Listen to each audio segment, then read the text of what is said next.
Hey everyone, welcome to another episode of Ask Shane Anything. This show is a reward for those of you who pledge at $7 or more per month. So if you pledge at that tier, you get to ask questions, but everyone gets to watch the archive. You guys have given me another round of excellent questions. Let's get straight to them. Our first question comes from Sifted from Scorpio's Finest. Hey Shane, recently a mass shooting was broadcast on Twitch before being removed minutes later. Do you think streaming live content is a privilege that could one day be taken away? Whew, this is an intense question to kick off the episode with. Yes, I'm very familiar with the fact that a recent mass shooting was live streamed on Twitch. I'm also well aware that this is not the first time that this has happened. And I think the platform is irrelevant. It doesn't really matter whether it's Twitch or Facebook or YouTube that they're doing the live streaming. It's going to happen. There's really no way to filter or catch people that would want to live stream something like this before it's too late. Now, to be fair, I will say this. Twitch, in this case that you're speaking about, and I don't really want to get too specific about it because I do not want to glorify or even bring up the name of the shooter or even jog people's memories about the shooting, because I feel like a lot of the people who do this are just looking for attention, so I try not to give them attention whenever possible. So I don't want to get too specific about what you're talking about. However, in the case that you're talking about, Twitch was actually really good about getting the live stream down very quickly. Unfortunately, as we all know with the internet, once it's out there forever. And someone's going to snag it, someone's going to get the archive, and someone's going to upload it somewhere. And once it's out there, and there's no getting it back. There's no putting the genie back in the bottle. To answer your question, is it a privilege? Yes. I mean, it's not a right to live stream. It's not a right to be able to use the internet or be able to view the internet. They are privileges that, with our modern society, we're fortunate enough to have these privileges today. So that part of it, yeah, it's a privilege. Could it be taken away, though? It could, but will it? No, it won't. There's really no way for anyone to hold YouTube or Twitch or Facebook responsible for what people do with their platforms. Now, once someone notifies you of something on your platform that could be illegal or disturbing, then you do have a responsibility to remove it as quickly as possible. Now, there are no parameters in the law that says you have to do it within 2 minutes, you have to do it within 5 minutes, you have to do it within 10 minutes. You're just supposed to basically do your due diligence to get that content removed as quickly as possible. And as long as you're not egregious about it, you don't wait 3 or 4 days or something like that, generally you're absolved under the law of any responsibility or wrongdoing. And I think most people agree that that's the way it should be. You can't see into the future and know what someone is going to do with your platform, and then, this isn't Minority Report, is what I'm getting at. You can't preemptively stop the crime on streaming services. You just can't. Some people may argue, but you've provided the tools, the means to do that, and some may even correlate that to gun laws and pull out it's not the gun that kills people, it's the people. So no, I do not think that the government I'm talking about, will ever come after Twitch or YouTube or Facebook and say you need to take down the ability for anyone to just live stream something. I mean, let's just be honest. Any technological advancement can be used for good and it can be used for bad. And the hope is that at the end of it all, that new technology has been used for more good than bad. And I don't think anyone can deny that live streaming in general is used overwhelmingly more for the good than the bad. And, watching someone play a video game is arguable whether that's really good or not. But entertainment, it's a part of our lives. It's something that people need, I feel, that people need to feel secure and safe and enjoy their lives. So I do not suspect that anything is going to happen to any of the streaming services, even if this escalates and gets even worse, which I don't know how that's even possible at this point because there are so many mass shootings pretty much every day in the United States anymore. In fact, we don't even hear about 85 to 90% of the mass shootings that happen in America anymore. So it's unfortunate that there are some people that are using new technologies for evil. But it's been that way since the beginning of time. Think back to the invention of the wheel. Seriously. I mean, you can go back that far. Someone invented the wheel, and a lot of people use that wheel to move grain or other goods from one territory to another. Some people use that wheel to create weapons of war that they use to then wage war on other territories nearby. So this is not something that is new. Unfortunately, it's just the way that a lot of people act when they're presented with new concepts, new ideas, new technologies. It is sadly the nature of man for a certain segment of our society, and I don't see anything changing. I don't see the streaming services changing how they do things. Maybe someday with AI, there will be some way for them to figure out that something is happening kind of before it happens. Like maybe AI can recognize, hey, that one, this is real world footage that we're seeing. 2, this is someone driving a car in real world footage. And then maybe that sends some kind of a ping to someone at Twitch or YouTube for them to be like, hey, you need to watch this live while it's happening to make sure this isn't something terrible. There may be a day where something like that is implemented again, where a new technology, a braking technology, helps us live better lives. But until then, I just think it's going to be status quo. Our next question comes from Sifted from The Sandman. Hi Shane, what are your thoughts on the new handheld console Playdate? Do you think this is an expensive fad, or do you think it has the potential to create its own niche with its games bundled into DLC drops? Will it be a home for inventive indie games? I really like the hardware design and the games look interesting. I just feel its price point is too high. Sandman, I'm glad that you've brought up the Playdate because I'll be honest with you, we have not covered this handheld enough across Sifted. Whether it's Game Face, Pactor Factor, Ask Shane Anything, or anything else that we do, we probably should have talked about the Playdate more than we have. For those of you who don't know, the Playdate is a little yellow handheld that has a crank on the side of the handheld. And you literally control games using the crank. Now, it does have traditional controls as well that you would expect on any handheld. But the unique functionality of this handheld is the crank. And it's pretty crazy that developers have taken the time to create games that actually work with that crank. Now, you could argue that maybe that limits the creativity of developers. Some would argue it expands the creativity of developers by giving them a new input device. But the truth is, I do not believe that Playdate mandates that developers have to use the crank when developing their games. I think they have the option to use just normal controls like any other platform out there. So I don't think that it's an idea that is a total detriment to the success of Playdate. Now, I do agree, Playdate is too expensive. I believe it is. In a market where you can get a Switch for basically the same price and have a much bigger software library. Now, you did hint to one thing about Playdate that is unique, and that's that its games come out in kind of batches or DLC drops or DLC waves. I like that concept. It's almost kind of like a Book of the Month club for video games. It's different, and I feel like anytime you introduce a new technology or a new idea to the market, it has to have a USP, a unique selling proposition. And let's be honest, a Playdate does, both in its controls and how it releases its software. So I like the concepts behind the Playdate. I think if it has any chance of being successful, it needed to kind of have these unique and different ideas that we're not seeing on other platforms. So I think that was the smart idea. Now, will I buy one? I will not. I will not.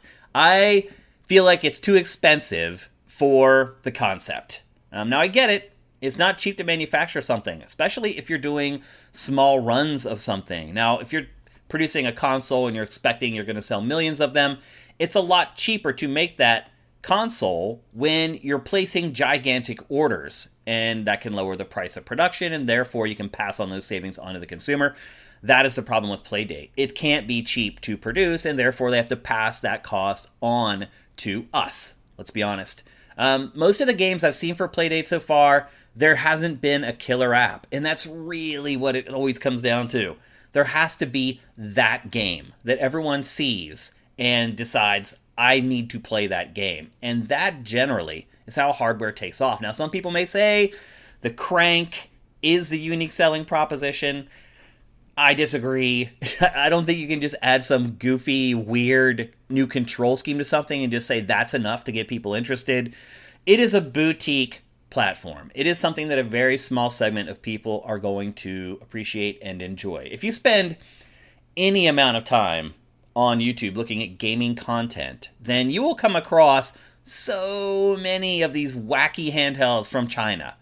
Most of them try to imitate or at least look like the Switch or the Vita or some other handheld that we all know, in a way of kind of trying to trick people into buying it. But there are just so many of these things. The market, in my opinion, has really become saturated. And a lot of them really just end up becoming emulation machines where you can load MAME onto them and you can basically just pirate games and play games as long as you want. A lot of people are doing that with the Switch right now. There's a huge demand for the first wave of Switch models because they're able to be modded and you're able to install homebrew on them. So if you have a launch edition of Switch, go check out eBay right now. The prices for those are almost the same as if you bought a new Switch because people want those early models so that they can pirate. And in all honesty, that is what a lot of these sort of underground handhelds are being made for, is so that you can basically just play all these old games for free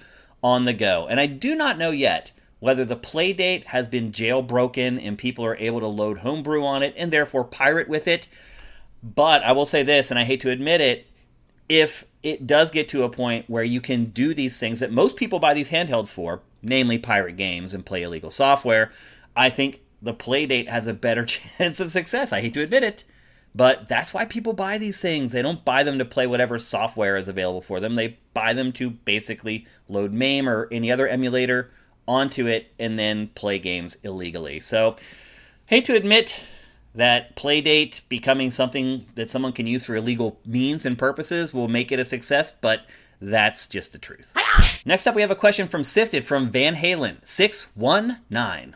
Do you see California or the United States switching over to a 4-day work week? Why or why not? And if you do think it's a possibility, when do you think the change will be made? Oh, this is a good one. I'll say this. Let's separate California and the United States because, let's be honest, California generally does everything first. Now, one exception to that is sports gambling. I have tons of friends who live in Pennsylvania because I'm from there, and they have legalized sports gambling there. You can download an app and you can bet on any sport you want. You can bet on prop bets, trifectas, everything, parlays, just as if you had a bookie. You can do it legally on an app now in Pennsylvania. Typically, stuff like that launches here first. However, California, I believe, is looking out for the betterment of its citizens. That's another thing that California does with every decision it makes, is this good for the people of California? And I would argue that legalized sports gambling probably isn't good for most people. I've seen some of my friends go down the rabbit hole with that stuff. I've heard rumors of some of them owing a lot of money and being in financial danger because of their gambling habits. I know on Saturdays, I'll go over to my friends' houses in Pennsylvania, and they'll be sitting there betting on games like Holy Cross versus Toledo. And I'm just like, what are you doing? They're like, oh, I only have 200 on this game. I'm like, what? So I am not, despite the fact that I really like sports, and sports gambling can be kind of fun. I do it very infrequently when I go to Vegas. I'll bet like $20 on the Steelers to win the Super Bowl or something. And then if I win, I'll get like $300. That's the type of sports betting I do. I'm not an addict. So I'm not really, I wouldn't say that I'm a huge proponent for sports gambling because I've seen what it's done to my friends and I'm not that interested in it. So I do think California is kind of doing the right thing by limiting sports gambling coming into the state. So anyway, back to my original point, which is California generally does things first. And I do believe that the 4-day work week, if or when it happens, will happen in California first. Now, I'll also say this. Californians work hard. Like, you have to work hard. It is so competitive here. Now, I know I just said on Game Face this week that I've worked places where people came to work and did nothing all day and then left and collected bigger paychecks than I was making for working 70 and 80-hour weeks. That is totally true. That's true across the board in the United States. That's not just a California problem. I know you guys have experienced this at your jobs where there's just this person that drives like a really expensive car, comes into work every day, you never see them, and you just wonder how they make all that money. Well, generally in California that isn't true. In most positions it's very, very competitive. People want your jobs. So my experience for the most part is that Californians work really hard while they're at work. And it's a culture that's built up here, and going to a 4-day work week, even though this is the place where new ideas tend to get put into practice a lot more quickly than other places, I still don't see it happening for a while. I think there's still too many old people in charge even here for that to happen. There are too many, and I hate this about our society in general, there are too many people worry about how they had it and want subsequent generations of people to have it just as difficult or just as tough as they had it.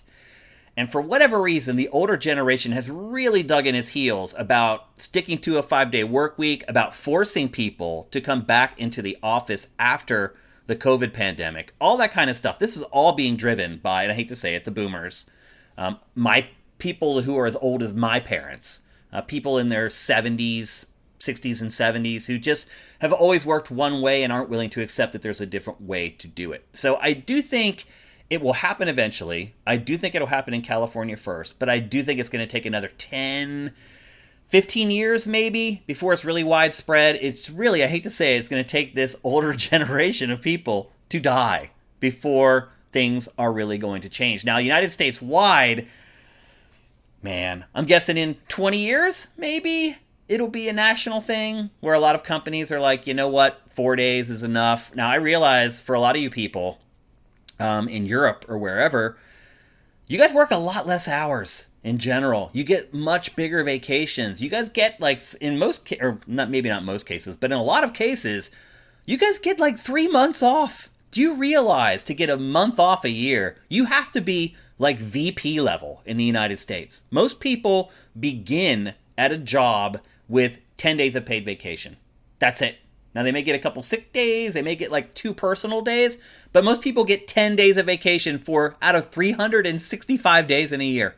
10 days of paid vacation. A lot of people in America have no paid vacation. If they're not a staff worker or a full-timer, they don't get any paid vacation at all. So it's going to be a tough move to make in America. It's just been embedded in us that we work 5 days a week and we work at least 40 hours a week, and that's just the way it is. So I wish I had better news. I wish I could say that a 4-day work week is something that will be here sooner than it is, but I'm just telling you the truth as someone who has lived in what is generally the most progressive state in the United States for over 20 years now, and I have a pretty good idea of how the wheels turn in this state, and I do not think that they're going to turn as fast as you would like, at least on this topic.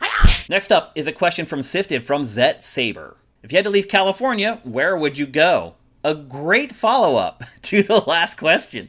And I'll be honest with you, this is something that I've had to start considering for a multitude of reasons. Obviously, Sifted isn't going as well as I had hoped. You know, COVID has just crushed us. It really has. We went from a viable business to one that's holding on by his fingernails in 18 months. We have lost almost 40% of our subscribers and AKA revenue in the last 18 months.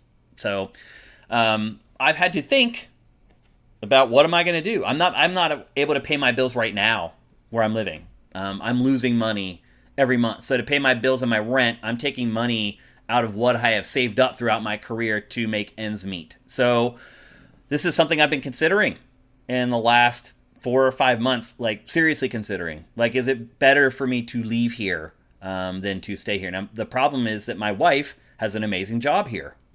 And do I want to pull her away from her job for me or just for what's better for both of us? It's tough. It's a hard decision to make. So I have been thinking about it. And so if I did have to leave here, there's other things that tie into it too. The political climate in the United States right now, I really feel, and I hate to bring politics into this show, but I really feel like we're teetering on losing our democracy. I'm not exaggerating. That's not hyperbole. I really feel like we are about to lose our ability to pick our leaders. Like, it's right there. And if that were to happen, that may happen in November, like very soon. And if not then, it could definitely happen in 2024. And if I really feel like we're losing our democracy, then suddenly all these places are on the board. All these places that I visited. I would consider moving to Europe for sure. And I know some of you are going to say, it's worse here. It's not. It's really not.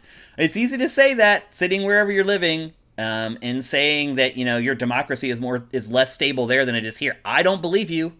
I really don't. So places that I visited that I loved, there's lots. I could live in Amsterdam. I could live in Barcelona. I could live in Paris. I could live in London.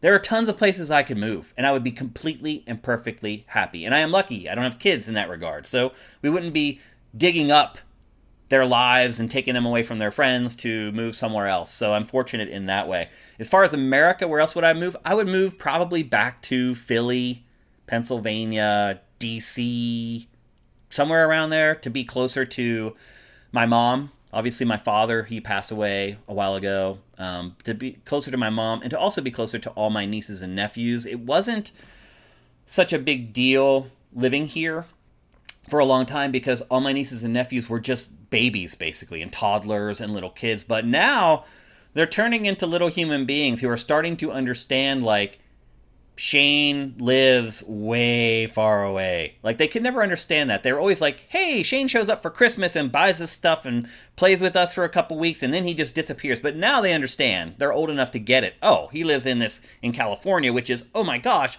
so far away.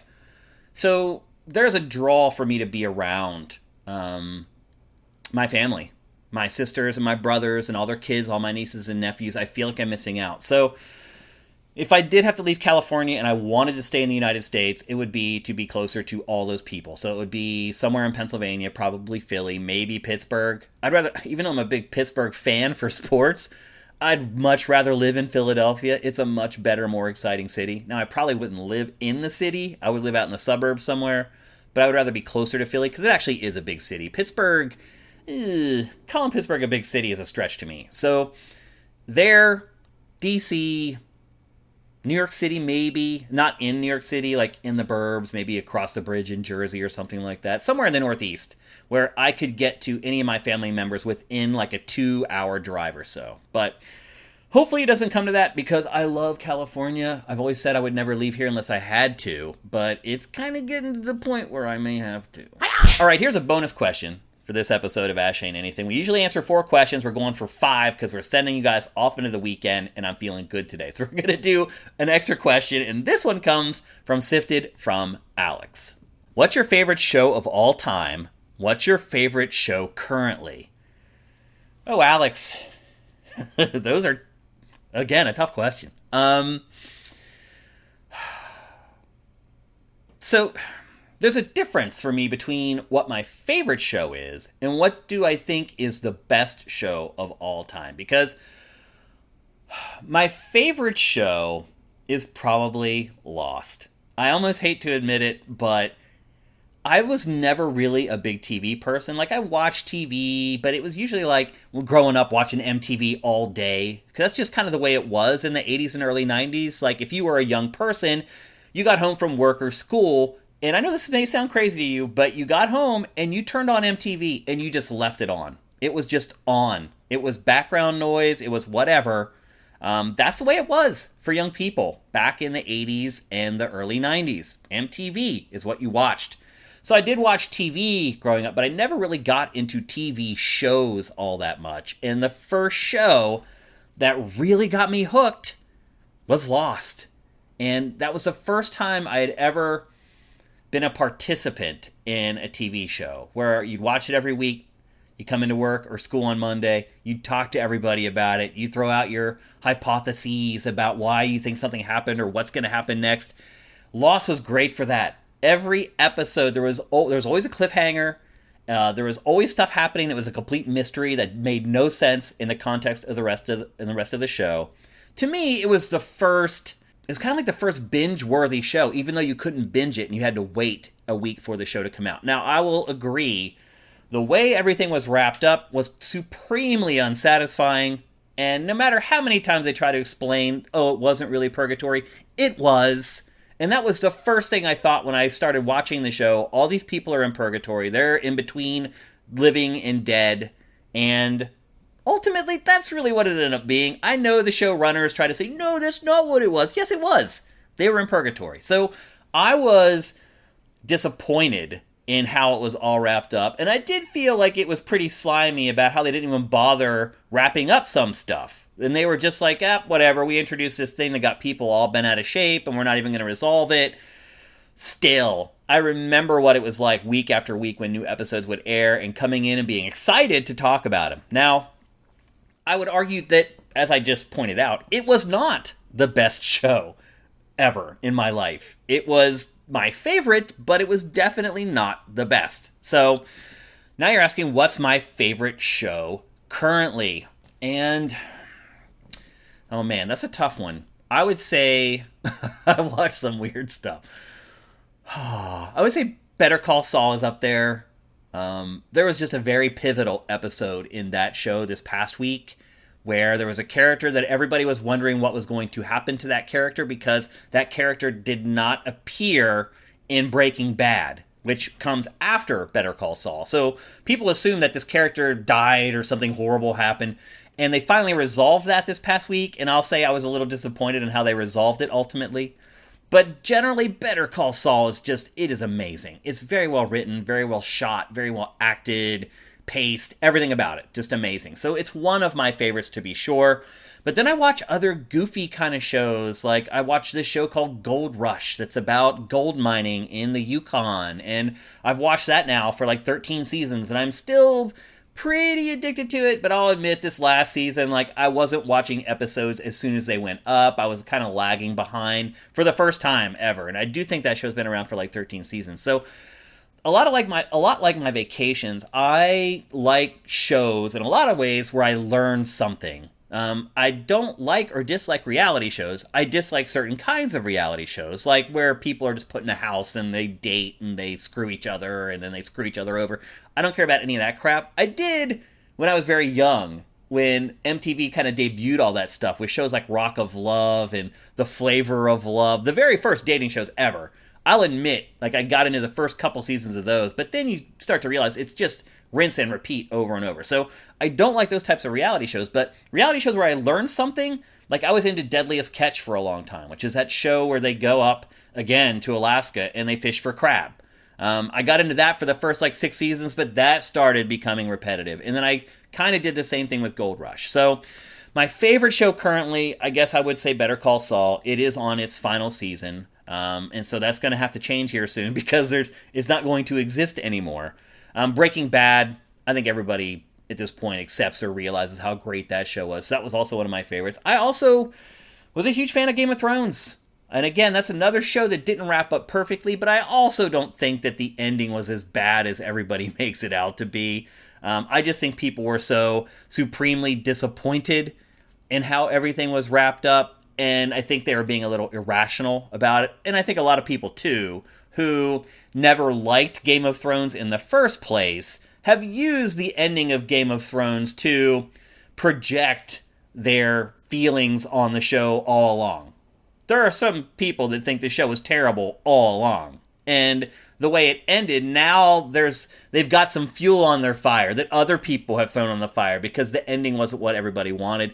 I just think they've taken advantage of that to try to say the show was trash. It was not trash. It was an amazing show that didn't wrap up perfectly, but I still feel like wrapped up okay. So those are some of my favorite shows. Again, that doesn't mean that they're the best shows, and I know there are probably some shows that you guys are watching. For instance, I just started watching The Boys. I'd never watched it before. 3rd season is when I finally started watching it. I don't know why. I had seen it on Amazon Prime a bunch of times. I'm into superhero movies typically. I'm also into like gory movies and horror movies, and it's kind of a mix of all those things. I don't know why I didn't watch it, but I will say this. I did kind of binge all 3 seasons right in a row And it's good, but it also, in the latter season, kind of started feeling like a soap opera. And I've talked about this before. There are certain tenets of soap operas that I really hate. Like, a scene happens, and then there's always that shot of the people who are a part of the scene just kind of staring off into space or like rubbing their chin. I hate that crap. And it's in every soap opera. That's how they design soap operas. And when I start seeing that in other shows, it starts to bother me. And that stuff is in The Boys. It really got bad in like the third season. That's, to me, where it kind of jumped the shark. But I still enjoyed it. So I'm sure there are shows like that out there that I haven't experienced that have been great for a while and I just really missed it. Like Peaky Blinders. I have a lot of friends who say that show's really good on Netflix. I've only watched like 2 episodes. I couldn't get into it. So anyway, why don't you guys share some of your favorite shows? Hopefully some obscure stuff that maybe I haven't been turned on to, because, as I said, Better Call Saul's about to end, and I need to find a new favorite. All right, that's it for Ask Shane Anything. Thanks again to all of you guys who pledge at $7 or more per month. I really, really appreciate it. Every dollar makes a huge difference for us, so thank you from the very bottom of my heart. If you are pledging at that level, you get this show day and date, but everybody else does too. The trick is you're the ones who can ask questions, the ones who pledge at that higher tier. So again, thank you very much. If you are pledging at the lower tier and you'd like to bump it up so you can ask questions, please head to patreon.com/sifted and you can bump up your pledge there to the appropriate amount. Thanks again, and I'll see you guys soon.